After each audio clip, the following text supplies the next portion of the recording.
Hello, everybody, and welcome to a very special edition of Boys Watching Buffy. We're not just two boys this time around. We are couple boys, a few boys, watching an old episode of Buffy. We're your hosts. I am Joe. Welkie. I am Vance. And today we've got a special guest with us. We have James the Third. James, how's it going, bud? Hello. Thank y'all for having me. Hell yeah, dude. Glad to have you. James, plug all of your stuff before we get into all of this Buffy-related things. We want to make sure that people know where to find you. Okay, you can follow me at Rule of Three Inc. Rule3inc.com is the website. And I'm a podcaster, actor, writer. And so you can you're going to find stuff adjacent to that at those places. Perfect. Perfect. And James, what is your history with Buffy the Vampire Slayer? I mean, it's a long, rich history. I think when it was like actively on, I didn't watch like every episode. I watched a little bit of it, of the high school years. I distinctly remember like staying home one Halloween and watching with a friend, like over the phone. Like I'm on the phone and they're on the phone. We're both watching, and then when Michelle Trachtenberg joined the cast, I started watching regularly because I was a big Harriet the Spy Michelle Trachtenberg fan. And then I didn't watch Angel back then. But then I didn't find it again until adulthood. My wife, huge fan of the show. So and so that's when I started watching like it in its entirety. And I've now done several rewatches. And I just watched Angel for the first time, but the entire series start to finish over the last couple weeks. So really big fan. I love the world, and the characters are all so absurd and bonkers, and I love them.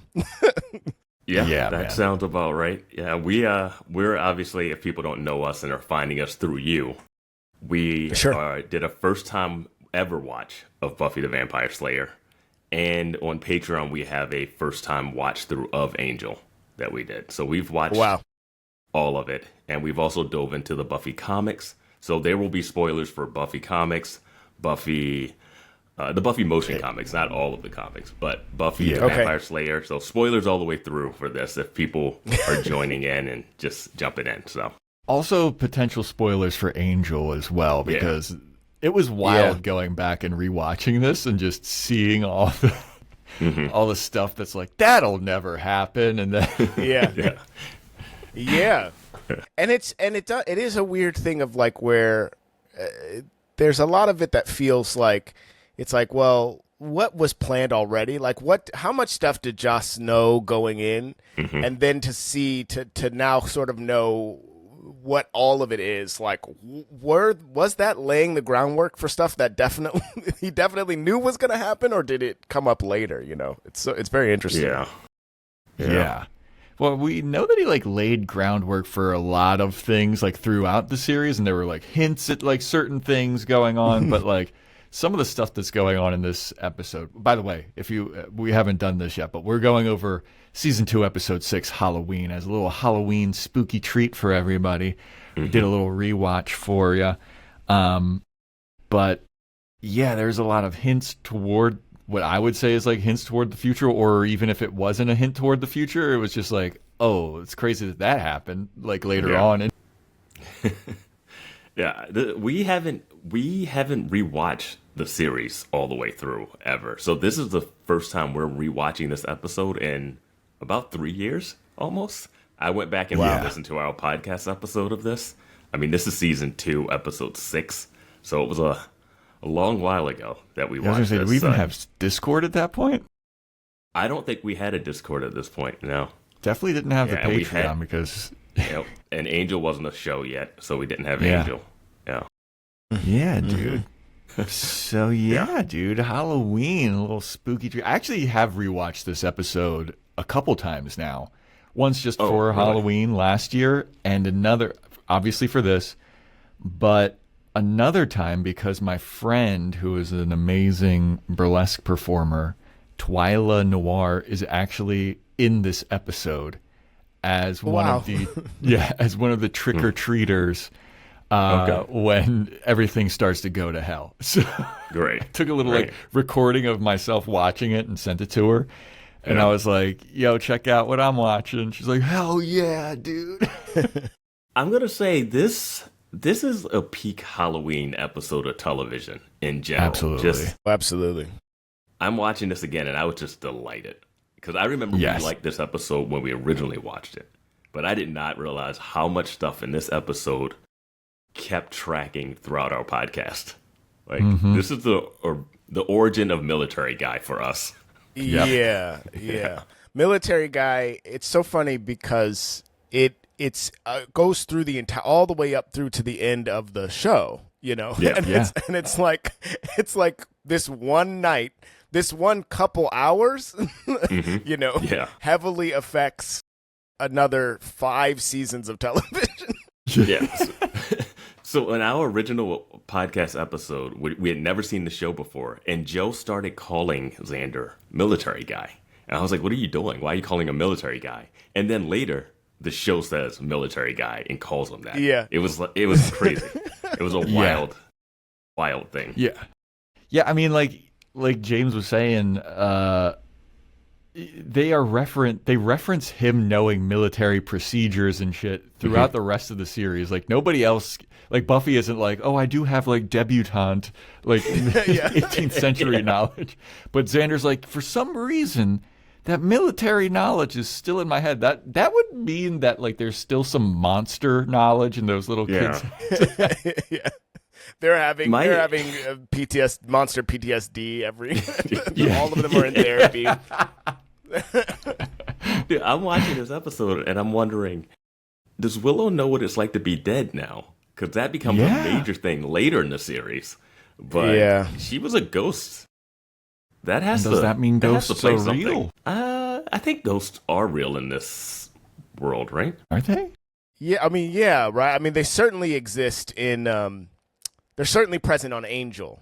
Ghosts are certainly, present on Angel. Yeah. But I'm now even trying to remember if there are ghosts like that. Well, there was that in Sunnydale. The ghosts in Buffy when they had that like 1950s episode where they were like, So ghosts exist. Ghosts exist. So now Willow knows what it's like to be a ghost. She has that knowledge. Yeah. Right. She never threw that back into Buffy's face. It never comes up. up. I died too. Yeah. Nope. She also feels dying, doesn't she? Like it's like she sort of experiences it, which is strange too. That's because like her body's like dead on that lady's porch. Yeah. Yo, talk about the kids having PTSD. That old lady, she's got a dead teenager on her porch getting choked out by some little kid. It's still the funniest moment. I've still laughed at this moment like I did originally. Her acting when she's getting choked is so funny. Yes. That's and this episode gives us that my friend is like in the back of that kid that's choking her. She's like right behind him. Okay. Another little podcast gem for us. It was nice to see library jail again. That is what we dubbed that cage in the library. It's library jail. Oh yeah. And I was like, oh yeah, it was like lock Oz up in there or any ne'er-do-well that they could get their hands on. Yeah, it's so strange that exists, and it exists early too. I mean, is that the first time we see? No, we see it throughout the first season as well, right? Yeah. That there's just like things locked behind a cage for some reason. Yeah. I don't know what it is actually. What book is that in like a high school library? What book in a high school library needs to be locked away? Yeah, because it isn't even like specifically the heavy occult stuff, because some of that is like back in the aisles, office, right? Yeah. So what is that? It's library jail, man. It's library jail. He's got occult stuff in his office. He's got some just like in the stacks or whatever they call it. Yeah. So, like, what the fuck was Library Jail's purpose? Like, now that we're, like, taking a second look at this, I was like, what was that supposed to be? Aside from a prison. Snyder wasn't like, what's this medieval cage you have here? Oh, my God, and I forgot about Snyder. Exactly. Oh. Yeah. Man, so much of this episode is so good. Buffy Season 2 is goated, dude. Buffy Season 2 is... I think we rated all the seasons, and I think Season 2 was probably our top one. Is it? Okay. 2 and 3. 2 and 3 are up there for us. And, those early ones for me, one and two, I think specifically, because the kind of overarching story really starts to take shape. 3, maybe 4, to me are always strange to go back and look at because my frame of reference for the show is so much later. So like my understanding of it is like long arcs and like and not so much creature of the week, but like. And so when I go back and watch these, I'm like, what is this? Like the show just feels so different. It's like such a different animal in those earlier ones. So it's cool to hear that like your rankings after watching it, is ranked higher in that way. Yeah, I think this like Angel and Angelus arc here, and then the whole Spike stuff in the third one, I just feel like this really work. Yeah, the mayor in season 3. The mayor and Faith. Yeah. Like those are solid. Those work so well. And like it was interesting to see the recap at the beginning of this episode because they recap like everything about Spike from School Hard. And I was like, I don't recall Spike really taking a big role in Halloween. And because I remembered it being Ethan Rayne, who's the one that like sets everything in motion. But I think the reason was because Spike was just introduced and like not that well known, so they had to like reacquaint you to him. Yeah. For this episode, I forget exactly what episode comes before this, but it's not School Hard right before this. But it's also like the episode right before this is Reptile Boy. Yeah. Okay. Wow. And before that is Inca Mummy Girl. Okay. And Reptile Boy, that's the one. And see, this is the thing about the early seasons that's so strange to me. Is that the one that ends with like they're like, and look, there's still some eggs? Or no, this one is Reptile Boy is the swim. Which one is it? Reptile Boy is when they go to the frat house and there's I was gonna say is that the frat one. Reptile guy, like they crash a frat party and they sacrifice people to this reptile being so that they can be rich. It's not a great episode. It's like it's easily one of the forgettable ones. A lot of stuff where you're like, please don't drink out of those cups. Don't get roofied, Buffy. Yeah. A lot of that. Yeah. Yeah, but I just remember on our initial watch of this episode, just fucking loving it, and it's the introduction of like Giles's history because before this episode, it's just like Giles is the stuffy librarian watcher guy, and you don't know much about him. But then this one, it's like, oh, he's got a past, and it's dark. And he's got dark friends, and like, what the hell is up with Giles? And I thought that they'd explore that a little bit more, and then they kind of don't really. I feel like they do. They bring it up. That's Jenny Calendar gets possessed by the demon that they like used to do when he was in an occult group. Yeah. But, like I just don't think that it's. I think they never goes as dark. They never go as dark as they planned him to be. Yeah. It doesn't. He doesn't take the turn that Wesley takes in Angel, and watching this for me, having just seen Angel, it was interesting that it just seems like okay, like Joss. I think either Joss or someone in the writers' room specifically is like very excited about this idea that the appearance of Stuffy is one thing, but all of these guys are just trying to hold it together. like not only are, the vampires, they were who they were before they became demons, and now they're trying their hardest to be good. Whereas like the men are doing the same thing. These watchers are doing the same thing. Yeah. I think they were trying to set up two things. One is when you have like an actor that you worked with the whole season and you want to give him a little bit more in the Giles character, and 2, 100%. they know that the Jenny Calendar Passion episode is coming, and you have to show that this guy does have a dark side before he starts swinging a flaming bat at Angel. So you got to like tease that a little bit. So I think that's a little bit of what they're trying to do. But yeah, they never go like he, because we thought maybe he had some ties with Jack the Ripper. His name's Ripper. I know. Like, what do you want?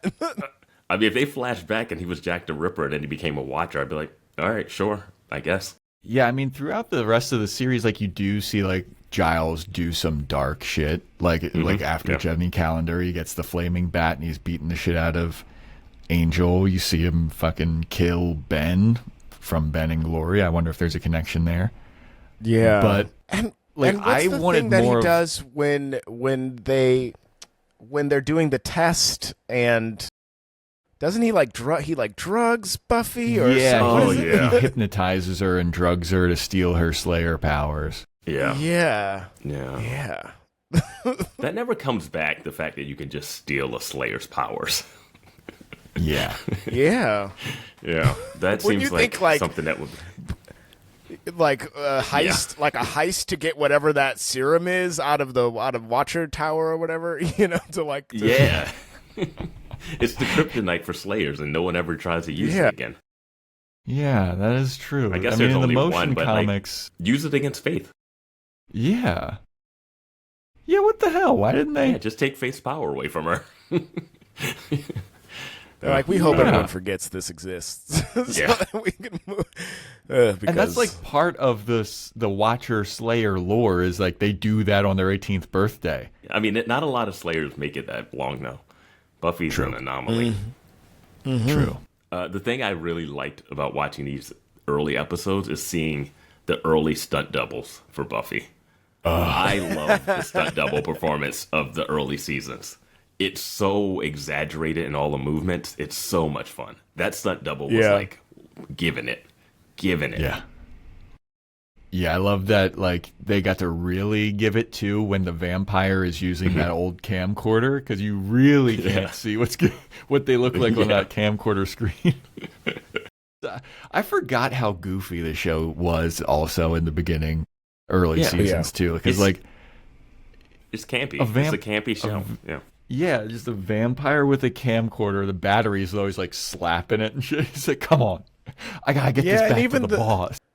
The shot of like she falls onto the jack-o'-lantern and then throws a jack-o'-lantern at, like, it's just the still shot of the vampire, and the vampire gets hit by like two like random things. Yeah, yeah, man.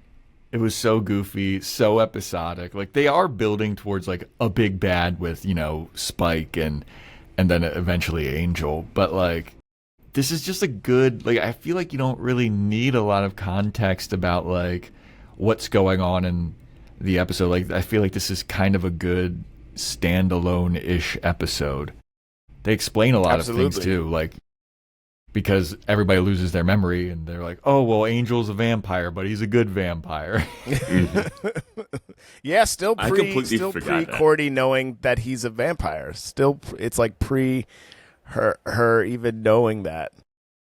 Yeah. Which is kind of strange, right? Because in the first episode, she was held by a vampire on the stage in like the first 2 episodes, and then in the end of season 1, doesn't she drive through the school? Like she like drives through the school at the end of season 1 to save him. I can't remember when she finds out or like just accepts that vampires are real, or they tell her that vampires are real, and then she's kind of like, "Yeah, I figured." It's that she believes in vampires and demons by this time, but it's that I think so. It's that Angel is one that she thinks is weird, right? Like that's the thing that she's like, what? Yeah, right. That's. I can't remember exactly the episode where she's starting to like make stakes in the library with them, but she's not buying it. I think she must believe in vampires because they tell her so straightforward in the bathroom. That he's a vampire, and she doesn't like flinch like vampires aren't real. She goes, "He's not a one." And then she says the line, "You may be the Slayer, you may be the top you may be the queen of this demonology stuff, but when it comes to dating, I'm the Slayer. And then she just walks out, and I was like, oh, that's honestly, I don't know how long whoever was sitting on that line, I don't know how long they were sitting on it, but it was like, oh, that's a fire line. You know? That's something that when you're writing on a show like this, you're like, oh, okay, yeah. I'm the That's Slayer. one for the back pocket. I'm gonna get it. I'm gonna get that shit in. Yeah, and that's why the early seasons of Buffy are so great, because Cordelia's there too. Cordelia adds like that extra element to 100%. Like, she's great in Angel. It's so interesting to see her and Angel together in this side by side after having seen Angel the series and knowing where that goes. Well, yeah, it was just like when Xander's talking to her and he's like, Angel would never go for a guy like you. And Willow's telling Buffy, like, Angel would never go for a girl like her. And then, like, cut to Angel the series, and Angel's like, we're champions together and I love you. I'll meet you at the rocks. It's just, and it's wild that like both the series they both decided to do the inverse. Like it was like, okay, now Buffy and Spike are together, and then and Angel and Cordy will be together. And it's I'll say it feels like the shows at large, I feel like they do a slightly better job of writing the Buffy Spike relationship, for as tumultuous as that was. Versus like you could say that. Versus like the Cordy Angel stuff, I never bought. I never bought the entire time. I don't know if I would have felt differently if I would have watched it in real time, you know. But like watching it like back to back to back, you know, sometimes multiple episodes in a sitting. It's like, oh, I don't I don't believe this. I think I needed a week. I think I needed a week between this. I think I needed a 3-week hiatus, however long that was between this. You know. Yeah, because our time to ponder. Our experience was that we watched it concurrently. So we were watching we were watching it later than the show aired, but we watched them the way it came out. The way it came out. So we were watching a Buffy episode and an Angel episode the same week. And so when things crossed over and tied together, we were in lockstep with it. So I think I bought the relationship of Cordelia and Angel, but the championness of everything that Angel introduces, I was not. Everybody was starting to become champions. They needed to do so. It was like, how do we do the same thing we're doing on the other show? But exactly. But with this, okay, he's the champion. She's the Slayer, and he's the champion, and and there's a prophecy. Yeah. Cordy becomes very important in Angel. Very, very important. Yeah. She becomes like one of the most powerful like upper beings, and then her body's taken over, gives birth to fucking God. Has sex with Angel's son. Good Lord. Yeah. It is humble beginnings for Cordelia, just a vapid high schooler. Yeah, I mean, this is before she even hooks up with Xander in this Halloween episode. They don't even start dating yet. Yeah, which I guess is also kind of foreshadowed a little bit in this. Yeah, a little bit. Yeah, I thought it was interesting, having known how this series goes, watching scenes where Lars tries to hit on Buffy and Willow's like still like she's still into Xander at this point. Yeah, and just knowing that those characters are gay characters that will eventually come out, I was like, okay, this is very interesting. I don't know. Larry's going up to Xander at the soda machine. He's like, hey, your girl Buffy, you think she'd be into me? And Xander's like, I don't think she'd be into you, but later on he should have been like, yeah, I don't know if you're into her, my dude. Yeah. What kind of front are you putting up here? And this is early Oz stuff too. I think we've only seen Oz one episode before this, maybe. Yeah. But who is that girl runner?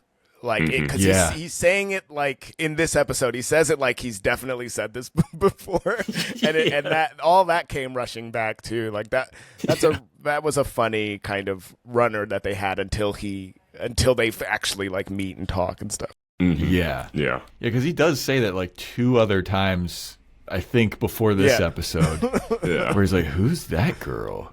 Who's that girl? We're like, who are you? Yeah. You're some dude. Yeah, you're in some the dude. You're in the Dingoes, I guess. Yeah, you're somehow in a band that hasn't been eaten at the Bronze. Like, I don't know.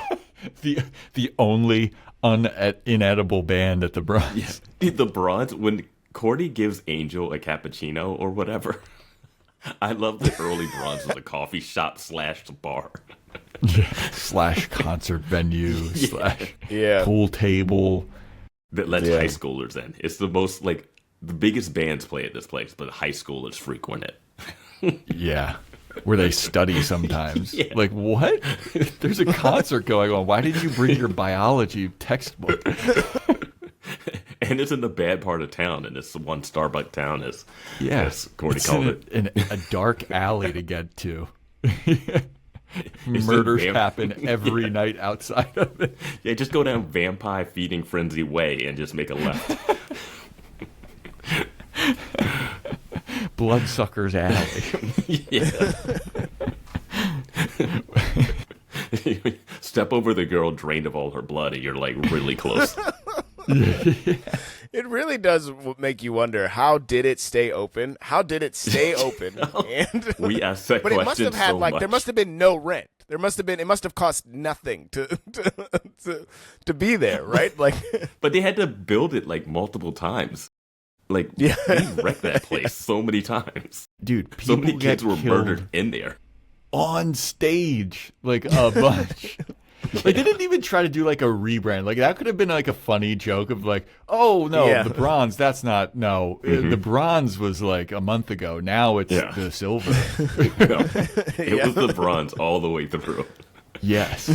It got like one new sign in like season 5, I think. And then it was just like, people die here all the time, whatever. Where else are you going to go? Yeah, the espresso pump? No. But yes, Halloween, also a great introduction to one of our favorite characters who got I don't think that his ending in the show was great or even in the motion comics, but Ethan Rayne. Absolutely love that just Loki-esque character of like, I just want to do shit because I'm fucking want to mess with Giles and I'm just a chaos merchant. Yeah. Band Candy episode comes in hot. Yeah. Jake, are you familiar with the comics at all? Not super. Like, I don't know the motion comic. I've read some of the more recent ones, but I don't. But I don't like know like the later seasons. Like, I don't know season 7, 8, or I think they got up to 12, maybe just started or something like that. Yeah. So you can watch the first. What is it? 14 comics. You can watch them. 19. They did them 19. Yeah, you can watch the motion comics on Amazon. They actually put the first couple up, so you can watch it. So we watched those and reviewed those on Patreon. And in that, they kind of just bring back a bunch of people. It is so much fan service. But Ethan Rayne comes back in that, and he's taken out pretty. He's just taken out after a while. Yeah. I thought he would be, and he disappears in this show because the initiative take him away, and he never comes back in the Buffy show. The actor, I believe, passed away, unfortunately, right? But I don't know if that was the reason he never came back in Buffy. But if they would have done that Giles spinoff that like of the like million spinoffs that they were trying to do, like it would have been cool to kind of see Ethan as a foil to him, you know, like an overarching, just because of their history and all of that stuff. Yeah. I liked Ethan. I thought Ethan was a badass. Yeah, they could have had does he kill? Is he who kills Jenny? How does Jenny die? I can't remember now. Angelus kills her. Angel, that's right. Yeah. Angel, that's right. That snaps her neck, and then he's like, I'm gonna kill. Bed. He's like, I'm gonna kill Angel. That's right. Yeah. And they're like, let's just forgive him. Yeah. I frankly wish he would have. I was just talking to somebody about this, but I feel like, and I wonder how you guys feel, that the show, I don't know that the show ever quite is able to reconcile with how bad the demons that the demons that are Angelus or that become William the Bloody, like those demons really are, you know, and they want us to be like good friends with Spike and Angel, but it's like their demons are horrible. Like, you have a soul, sure, but so does any villain I could name. Any human villain I could name also has a soul. Yeah, and it feels really strange that like the way the shows try, you know, and you know, and I think Angel especially tried especially to reconcile with it, but I don't know that they ever really could. You know, like, yeah, you kind of have to just get over it because, like, oh, they're hot people on screen, and I want Buffy to be the hot person. But outside of that, it is just, they are some of the most awful. Every time they cut to what they used to do or the things that they've done in the series, you're like, I don't think you should be around this vampire. Yeah, this is terrible. You know? Yeah. I think that it might be easier, at least in the beginning, to forgive Angel, just because it's like, that shit happened hundreds of years ago, blah, blah, blah. Yeah. Like, Spike, from his introduction, is just like actively trying to kill all of them. And then he like gets, even when he has the chip, he's still trying to kill them by other means. He's like working with other villains. And then he gets a soul, and you're just supposed to be like, Spike's a good guy. It's like, bro, I saw like 3 episodes ago. He's not a good guy. He's not. No. Like, Angel, it was interesting. Good dude. Well, yeah, Liam was just a party boy. Yeah. Like, and we love, like, we enjoy Spike so much. I like Spike as a bad guy, but I was never like, I want Buffy to get with any of these 2 vampires. Yeah. just because they're vampires and they kill people, and they can always slip back into that. You know, we talked about this with we did a rewatch episode with Adam Bush, who played Warren. And Warren is a human who had a soul that did horrible, horrible things. Yes. So having a soul doesn't stop any of the Sunnydale people that do horrible stuff. No. So, yeah. But they were like, well, these vampires have souls now, so they're good. I'm like, Ethan Rain has a soul. Like, yes. Yeah, he's a bad guy. He's just getting stomped. On. Yeah. Freaking what's his name Faith has oh my god. Faith has a soul. Faith's redemption. Yeah. Faith's redemption was wow, because her also turn into darkness was so like you didn't have to do any of this. Just be better. Be better. We didn't have to go here. Yeah. With Faith, I always wonder how you get chosen to be a Slayer. Because why choose her if she could be that? It doesn't seem like there's a rhyme or reason to who gets chosen. Yeah. I don't know. Yeah, and then there's of course all that work to like make it so that now every girl's a potential Slayer at the end.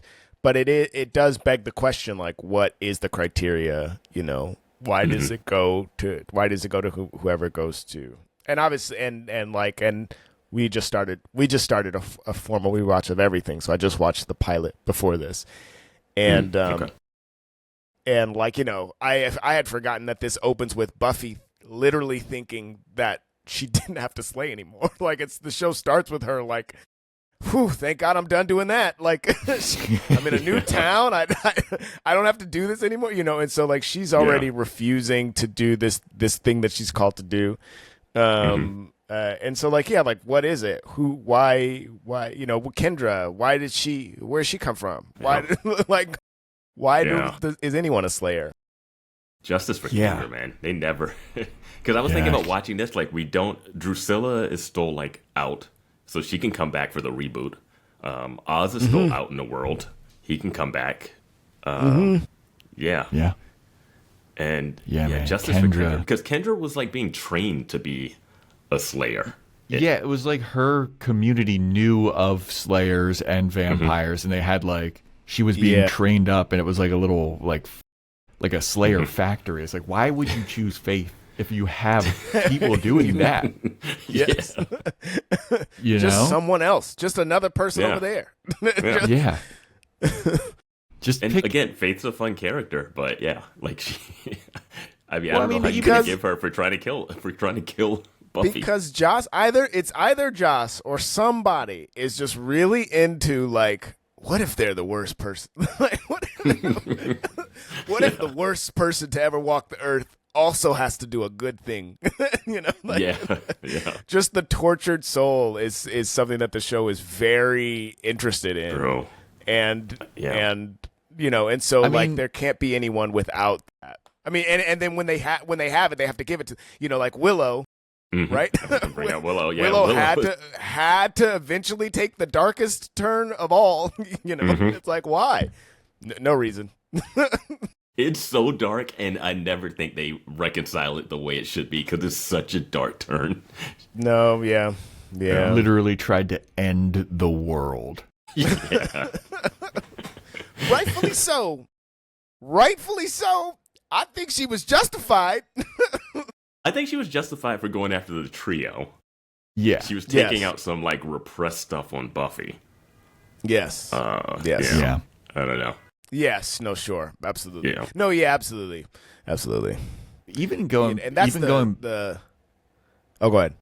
I was going to say, going back to, like, why did Faith get chosen as a Slayer? Like, you could even look at Buffy and be like, why did Buffy get chosen? She was just, like, a valley girl in Los Angeles, and they're like, that's the one.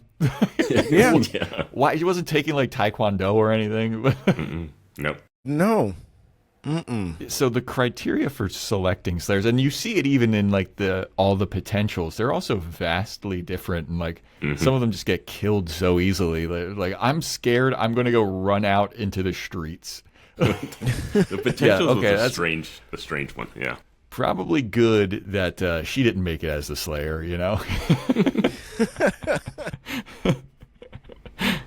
Speaking of running away, Buffy does a classic early season thing and just lets Spike run away at the end. And I hate it. Oh my God. I hated it then, I hate it now. Yep. He's trying to kill you. Just chase him down. Don't let him Spike run was away. taking his good old time trying to kill her, too. Yeah. Doesn't make any sense.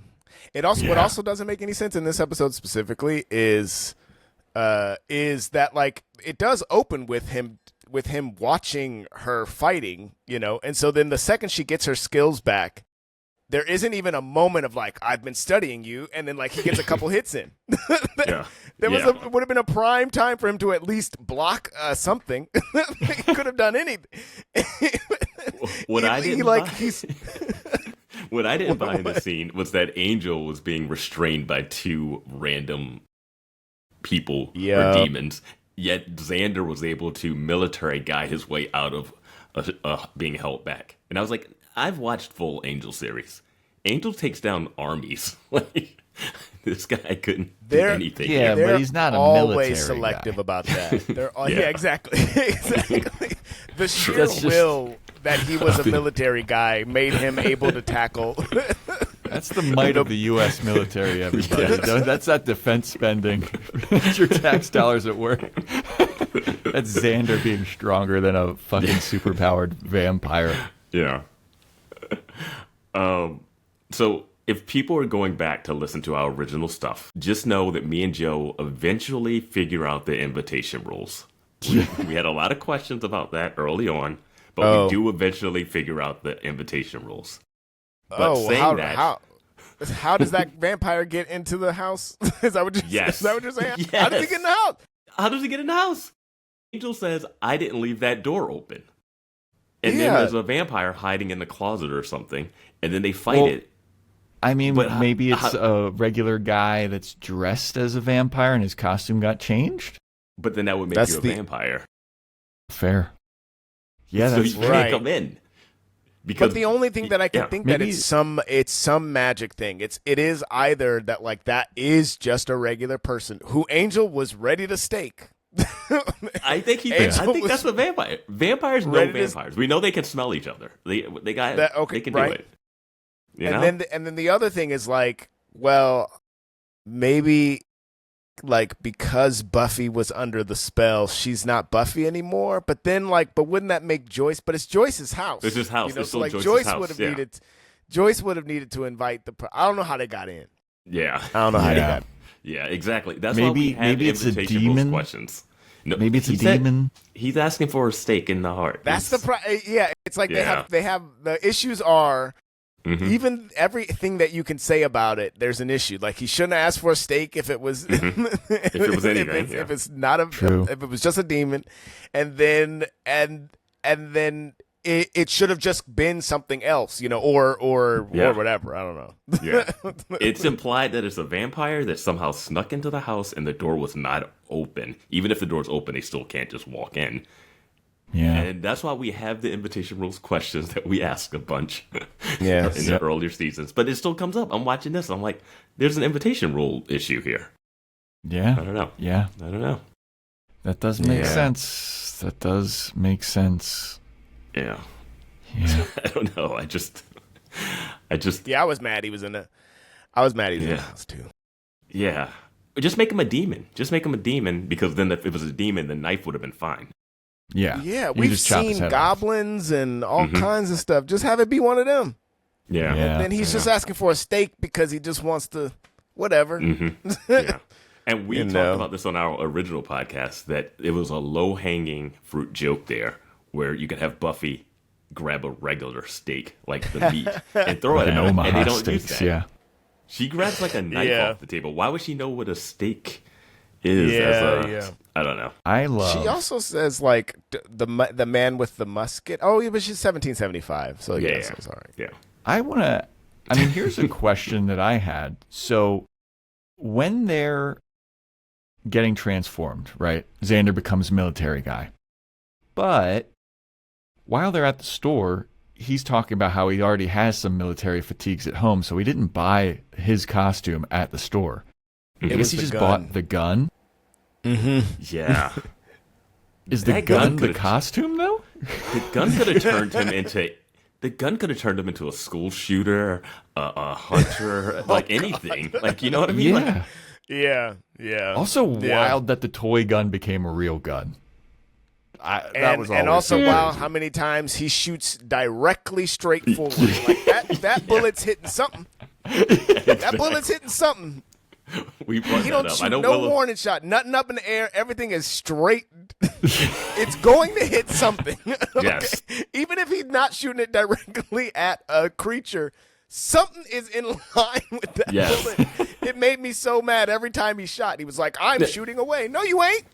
That's straightforward. What is the next day when people are like, why are there bullets holes all over the place? Like, this is, and everyone remember, this is the thing we always brought up in the Buffy verse. People remember this stuff happening to them. Yeah. They say they all remember this, but no one talks about it. They're all in denial in Sunnydale, man. That's what I'm saying about that old lady. She saw that kid's face transform into an actual demon and then get choked. She just goes about her next day just chilling. That's Sunnydale. Sunnydale, man, really. Life in Sunnydale. That repression is deep.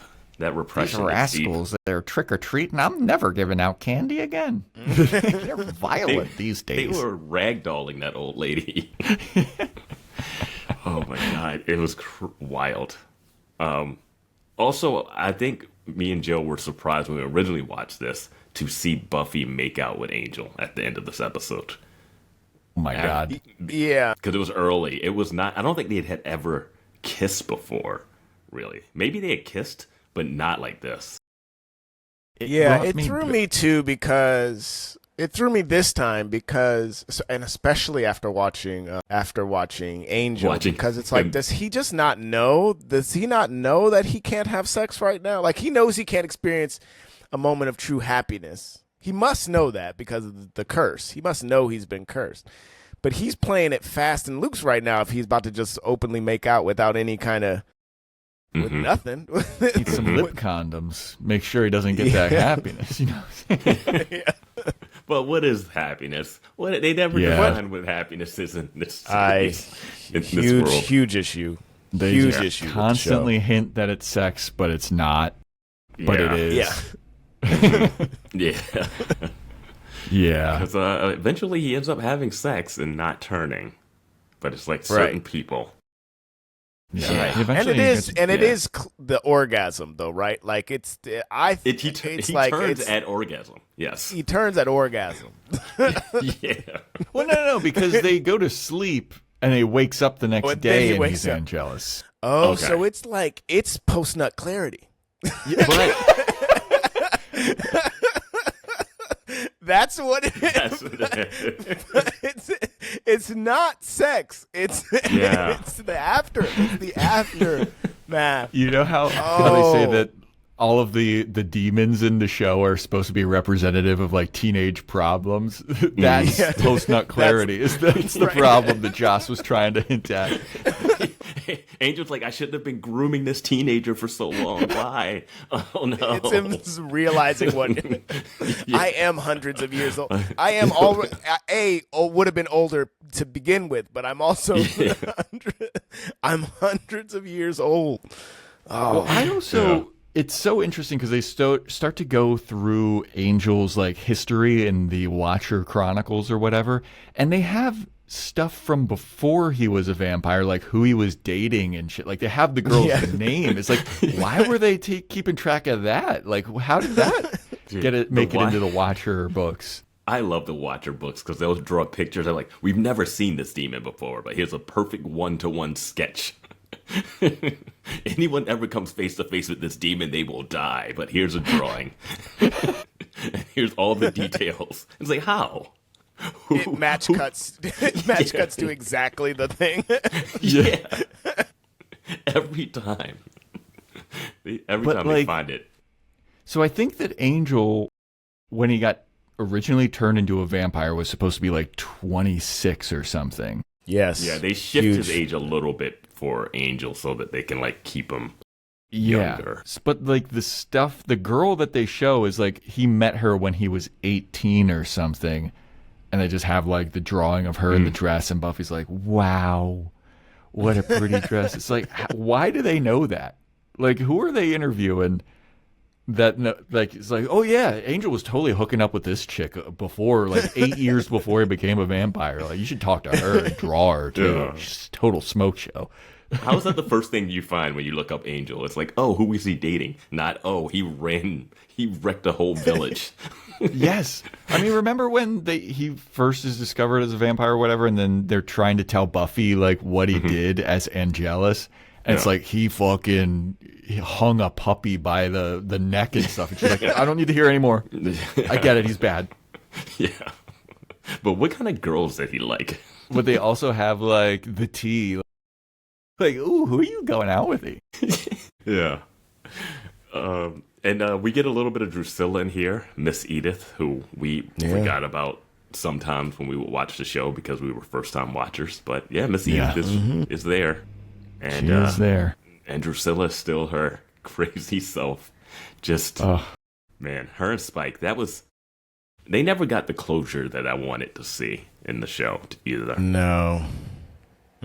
She just showed up as a vision to him after he became a good guy. She left him to be a chaos demon or whatever. And she never shows up in Angel either. Yeah, She was an Angel when she was with Darla. Yeah, I forgot. Yeah. She was such a menace in that. Yeah. Dude, Drusilla rules. Yeah. She was a menace like wherever she was. We still need justice for Kendra. We still need to hunt her down. But absolutely, she's a great villain. But she's a great villain, and she just stays a bad guy. There's no in between. Maybe I'm good, maybe I'm not. She's just like Ethan Rain. She's a chaos agent, you know. Yeah. I love Drusilla. I wonder if she has to pop up again in those comics. There's fucking hundreds of issues of those. Yeah, she must. I know the actress Juliette Landau doesn't want to be killed off from the universe, but I would be shocked if she's not somewhat in the reboot. Mm-hmm. I mean, I wonder how they're going to do that. Like, how are they going to do... Honestly, she looks really young still. She looks pretty...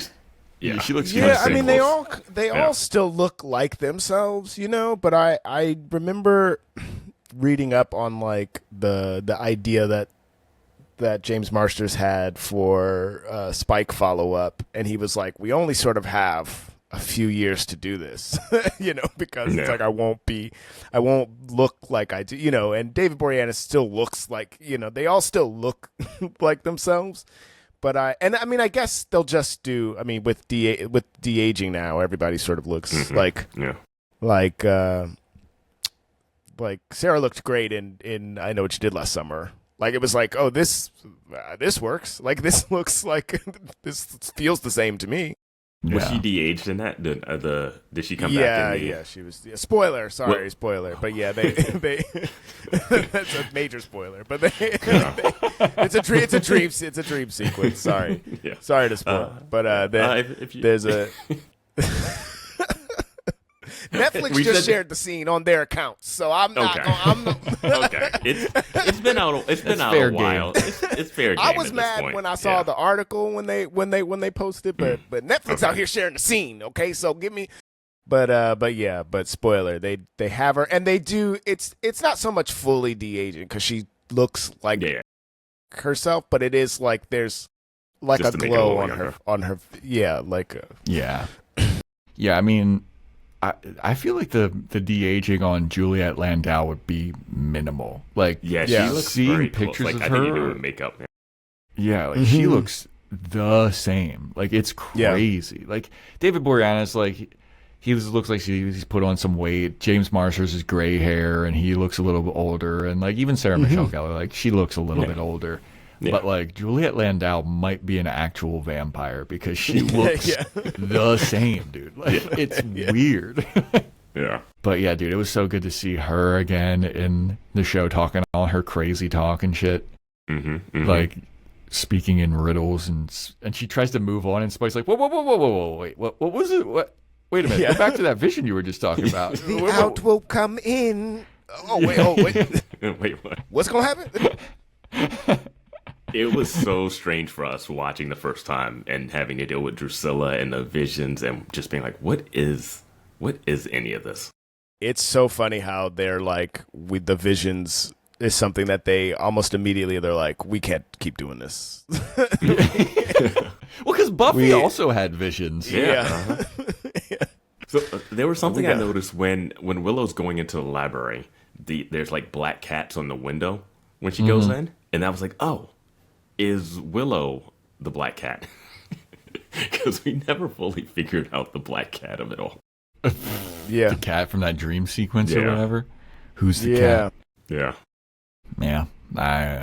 I haven't thought about that in a while, but I just saw her walk in and see the black cat. And the black cat was there was a black cat in the opening montage of footage. Well, that was another weird thing, is like, this is the original opening song where it's less like bombastic. It had the original font before they even had like the blood looking Buffy. Like, it was just like kind of chalk lines and shit.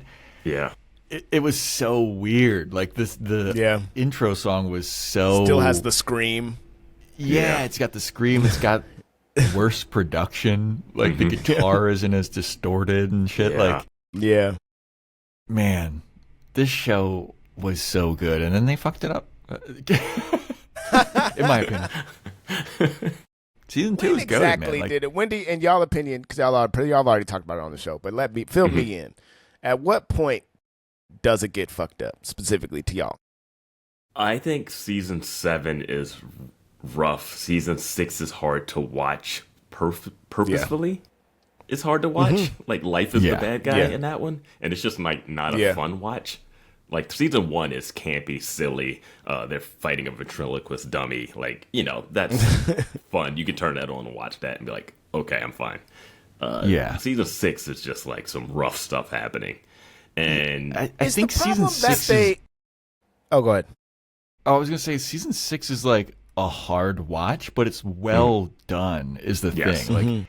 Like, I don't take pleasure in watching the darkness that is that season, where like people are actually dying, but it is like, it gets a reaction. I feel like season 7 is just bad. Like, it doesn't make sense. there's certain things like towards the end where I'm like, wait, what? And people talk about how like the finale is like one of the best finales ever or whatever. I was like, this finale? This one? Yeah. I think I get what they were going for in it, and it's been a while since we've talked about it, but we did a series recap. If you want to go back, we've reviewed every episode of the series. But yeah, it was just, once they introduced the potentials and then all the Scoobies were just turning on Buffy and just everything was just going in a weird way. And I don't know. Season 7 is not my favorite. It has some episodes in it that work, but as a whole story, and plus Joss was split with like Firefly at the time and Angel, so you could tell three shows. Yeah, and that's when you get Caleb, who he's like, all right, well, Firefly's gone, so here's Nathan Fillion for you, and you're like, where did this guy come from? Yeah. And the first evil worst. he's not only is he here, but I don't like him. I don't want to be I hate this guy. I hate everything he's doing. Yeah, we like that after seeing him in other stuff. So like we're watching him, knowing him as like a comedic, funny character, right? And then he shows up in this, and we're like, oh, that's how he started. He's out. Like, okay, yeah. And like I feel like in the Buffy fandom, people say that it's like between season 4 maybe and season 7 is like the worst ones. That seems to be like the common thread. Like obviously people have different opinions. People don't like season 1. They think it's too campy and silly and stupid. But like watching I remember saying this on our recap, like watching season 7 gave me a whole appreciation for season 4 and Adam and like the initiative arc. Just like I was like, maybe season 4 wasn't that bad. 4 and 5 rule. Like I can't. No one can say otherwise. Five is good. 5 is really good. Yeah. Well, did you think that it went downhill, James? Did you think that it was? Did you think that there was like some? I agree that there is a switch, and I think it's hard to say that the show. It's hard to say that it goes downhill specifically because I think there's a thing that this show does that a lot of shows can't quite do, which is there is an element that it maintains throughout, which it's always playing the I'm going to use comedy terms for a second, but it's always playing the game of regular person vampire hunter, and it like that never goes away. And they find a way to like heighten and adjust that in every season. And so for that, like from like, it's like, she's goes to college, then she enters the workforce, then she's, like all of those different things it still tracks, and they're able to like still kind of do all of that stuff, fire on all cylinders with that stuff in a way that like a lot of shows kind of will like kind of lose some of that essence. But because it gets so bleak, I think that's a big part of it. Part of what makes it hard to hold on to those later seasons is how bleak it becomes, where it's like they end it because they're like, we may not, was it WB that they were UPN taken off UPN? It was taken off WB and then moved to UPN. Taken off WB, and so they like end it, and then they're like, let's bring it back. And then it's like, not only is she back, but she was in heaven, and she hates existence. And you're like, what? Wait, I don't want to. What do you mean? What do you mean? This show's fun. No, it's not. Because once you take someone from heaven, there's no coming back from. Like, it's really hard to come back. I felt from that. Pure bliss. Yeah, I felt pure bliss. And now I have 2 seasons of this hell on earth that is Sunnydale, and then they're like, then they is this also then when they go and then now and also Willow's experiencing this too, like they're like, and now. And now Willow's gonna go through the same thing. You're like, why? She's nice. I like her. What are you doing? What are you doing to me? Yeah. I just remember that conversation she has with Spike when she comes back, and she's like, I think I was in heaven, and my friends ripped me away from it, and I'm back on hell on earth. It's just like, fuck, dude. Anyway, here's a musical episode. Yay!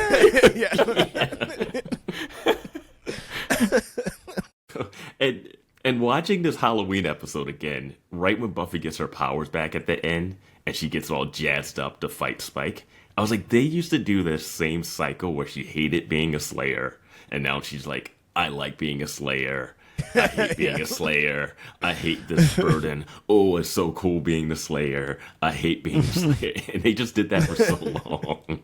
Yeah. And I was just like, oh yeah, this is early stages of that. Because she's complaining even in this episode. I can't just be like a normal girl. I gotta fight people. I show up at the bronze with hay in my hair. Why can't I be normal? Then cut to the end of the episode. Yeah, I'm back. Yeah. Yeah. And I was like, all right. Yeah. Yeah, I remember talking about that on the first time we reviewed it, where she shows up with the hay in her hair and she's like, I look horrible. It's like you had one piece of hay in your hair. Like, it's fine.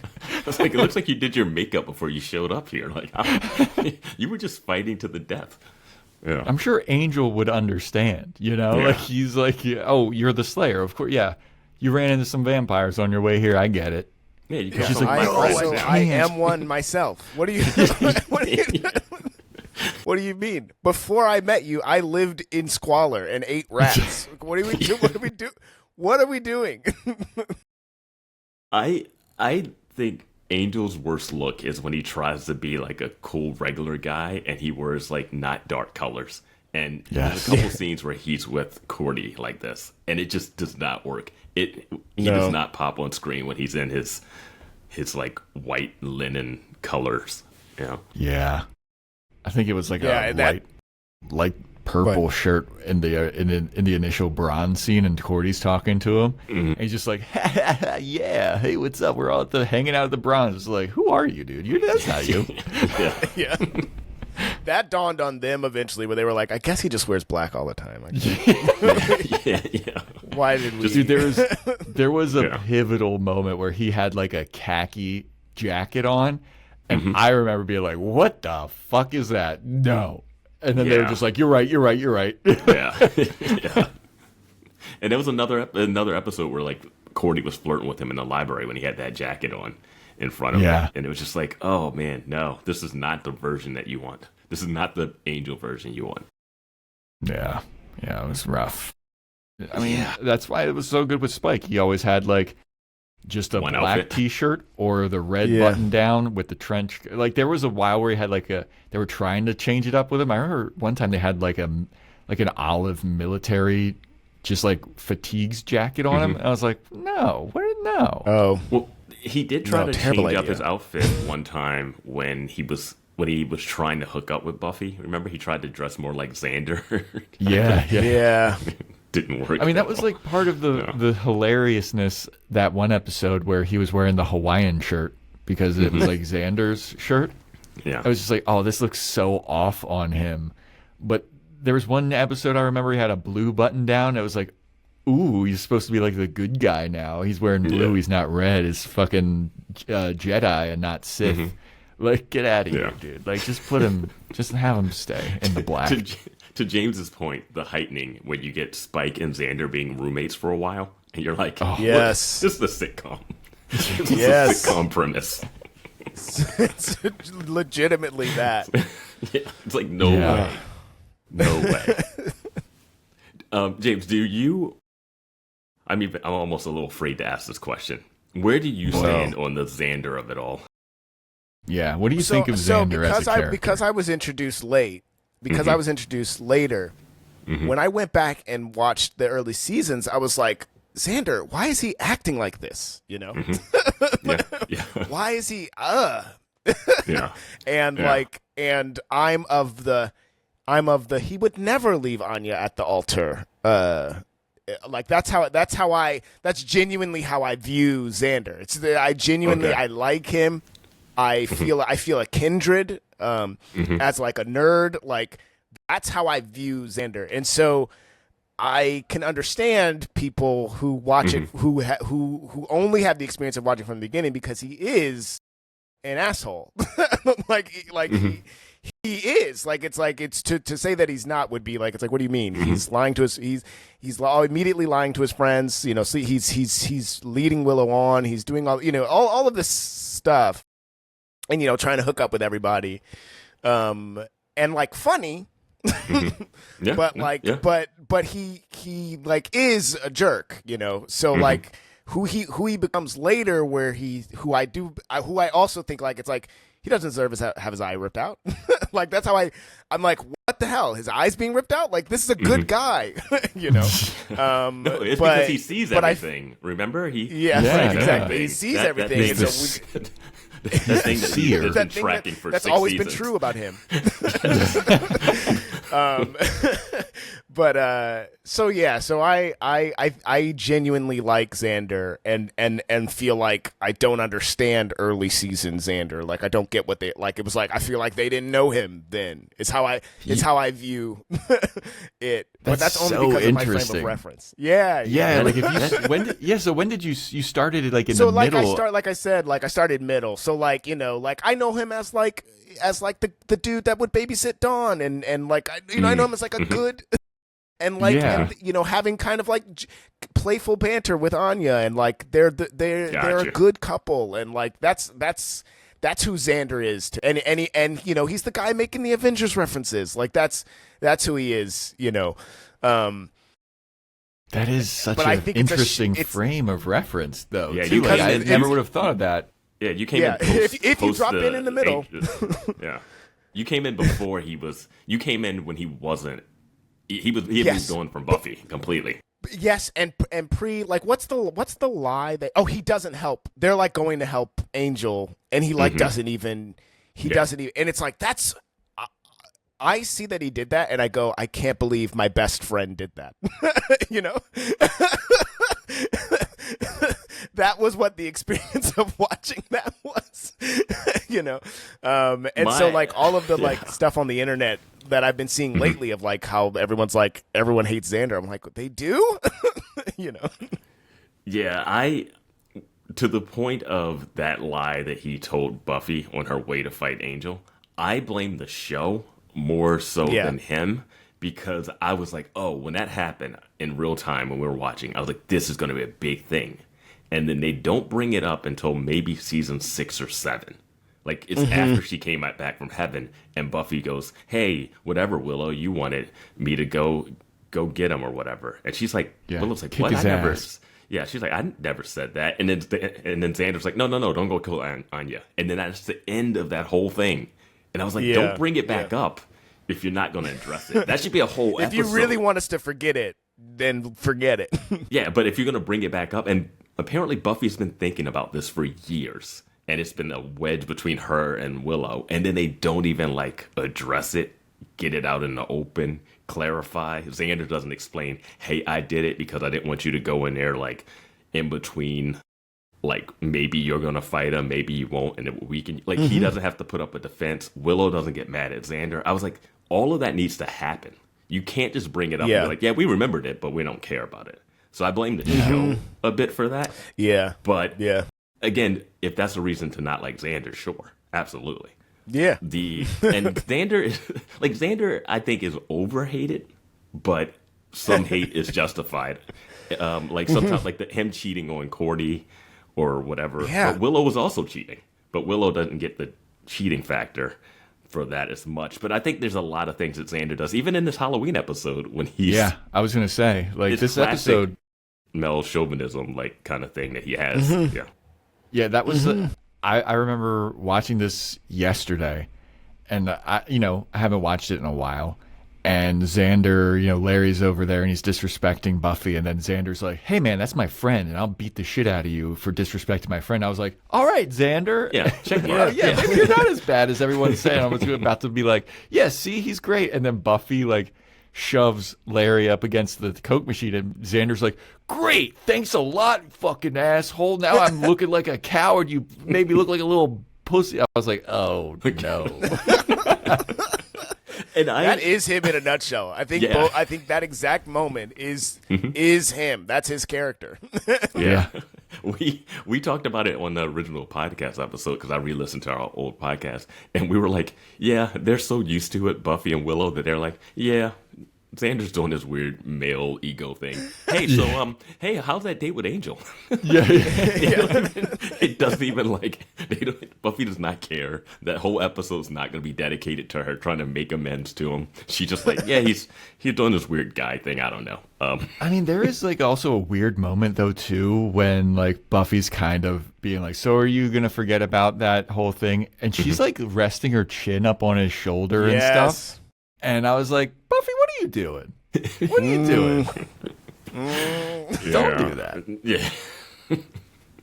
She's like, there's a lot of weird moments like that in the show. I feel like moments like that are under a huge microscope on Angel specifically because there are more men on that show. So it fully falls on Cordy to have a lot of that kind of behavior, and it's like they have a lot of weird moments like that. Yeah.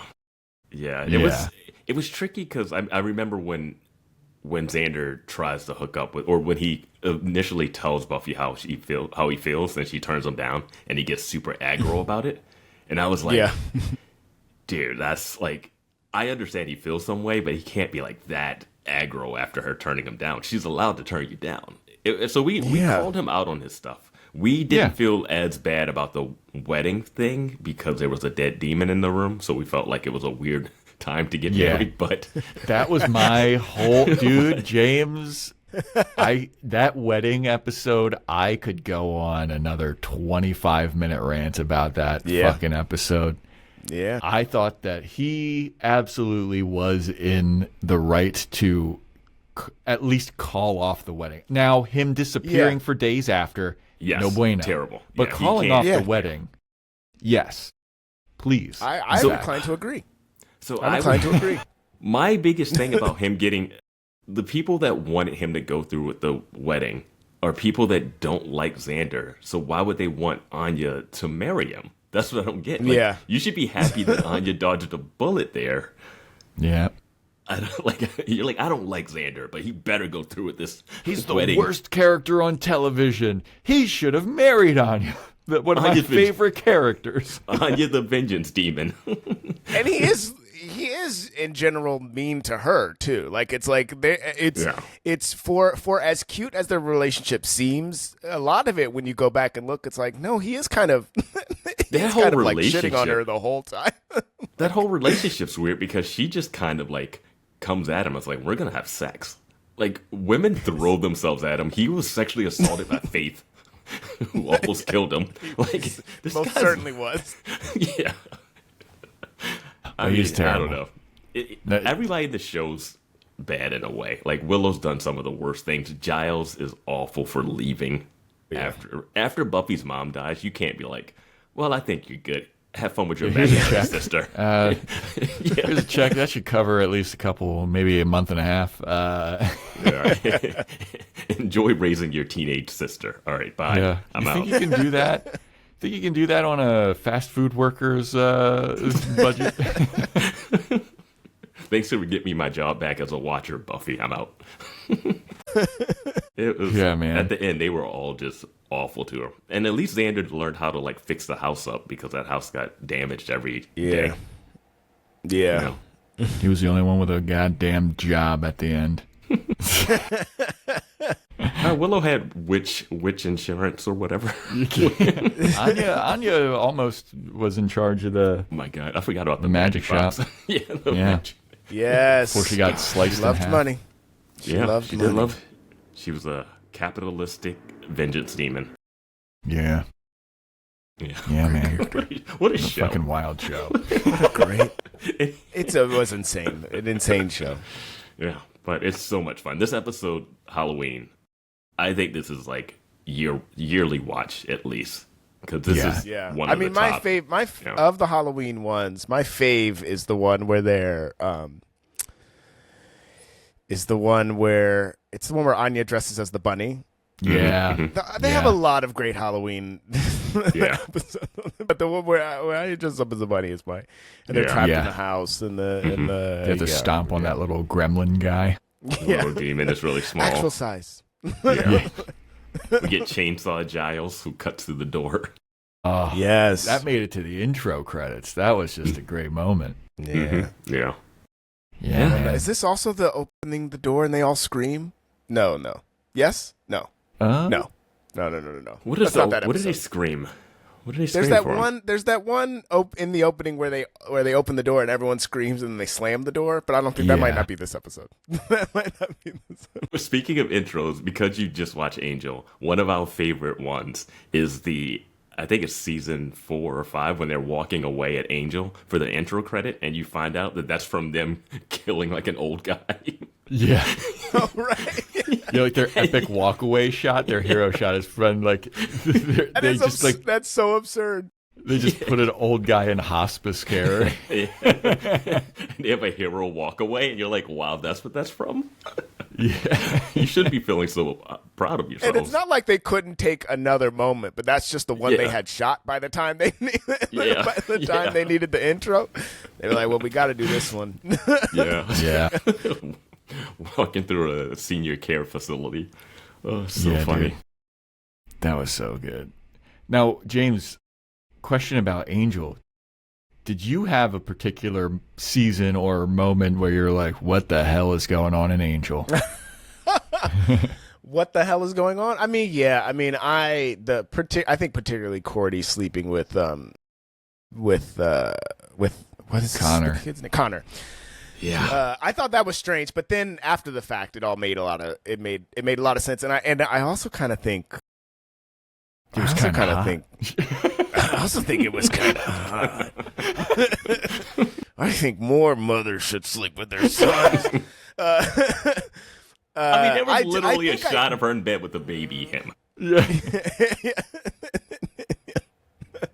Yeah.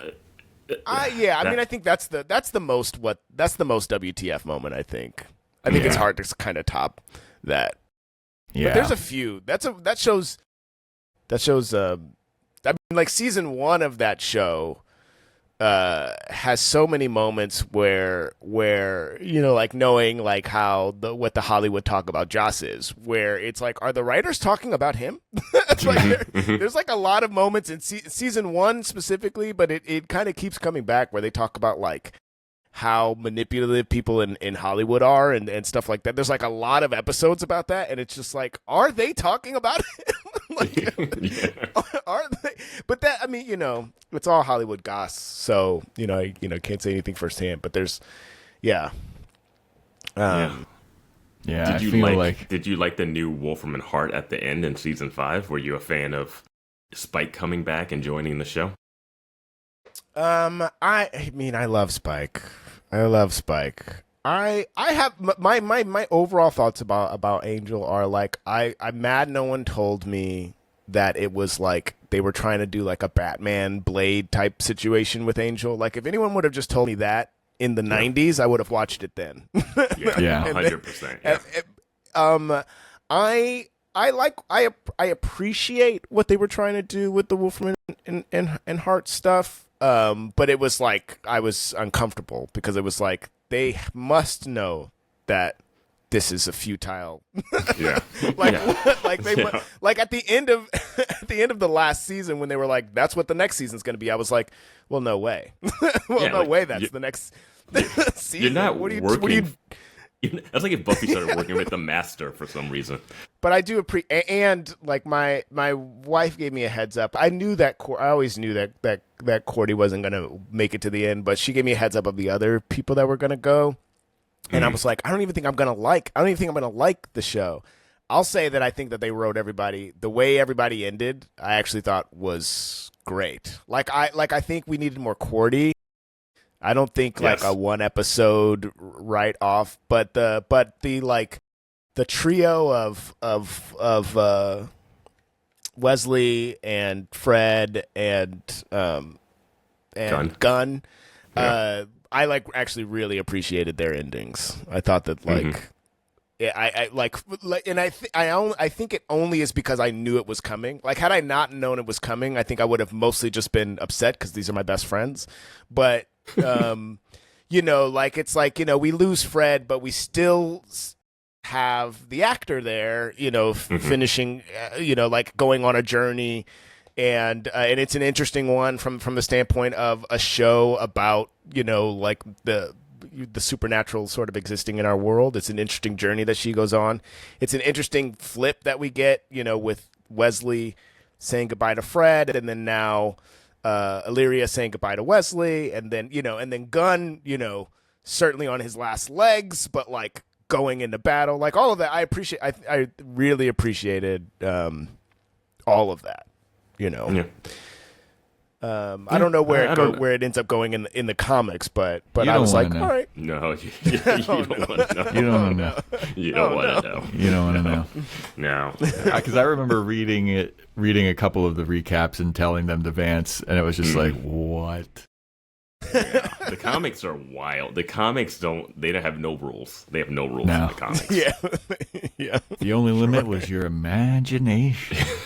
I mean, like, but there's something, if it doesn't continue after this, which we now know it even also there'll be another show, but you know, but it ending on just like there's an epic battle, there's a giant, you know, they're just gonna keep fighting, you know, like, great.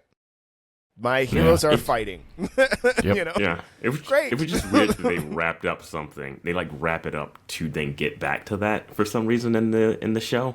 And it was like because they introduced a cabal that they had to like stop within the last like 2 episodes.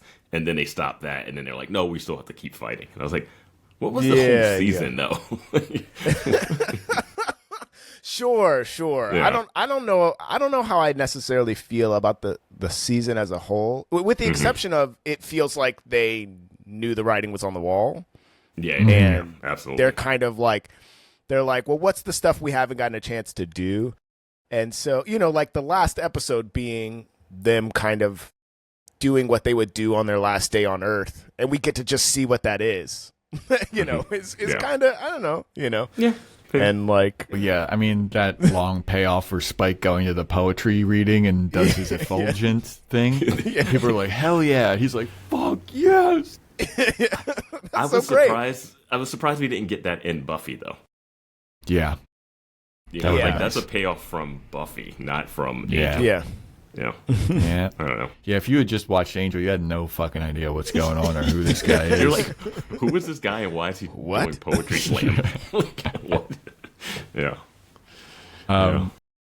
Going back to Halloween, though, it was funny to see. I know that we talked about this when we were initially reviewing it, but Principal Snyder always giving Buffy like these big responsibilities, even though he didn't trust her and thought that she was like the worst student. He like put her in charge of 4 children. He's like, don't talk to them. I hate you.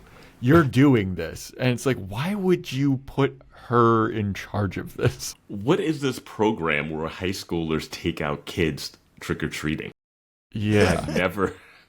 I've never seen that before.